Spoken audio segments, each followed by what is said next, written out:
但係我想問呢個療愈究竟即係因為真係好新下，我自己覺得究竟係即係喺邊度嚟嘅咧？其實係大概30年到啦，1995年到喺美國開始嘅。咁創辦人嘅故事好長啦，可以喺網上面都好多資料啊。其實即係簡單嚟講，就係佢不嬲都係一個比較有靈通能力嘅人嚟嘅。佢自己都做開啲解讀啊嗰啲啦。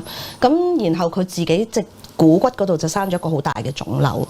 咁然後佢就即係總之係冥冥中咧，就由唔同嘅事件去引發佢試下自己用佢平時解讀嘅冥想方法，可唔可以幫到自己？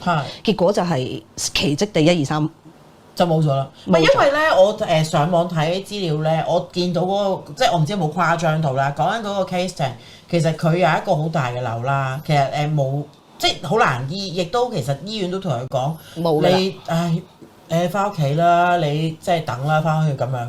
咁即係冇理由咁容易就罷休㗎，咁佢就用自己嘅方法咯。咁但係竟然就俾佢撞咗呢一套嘢出嚟。係啦，其實佢都係不嬲已經有佢嘅宗教背景，一路冥想都係連結翻佢嘅神啊源頭嘅能量。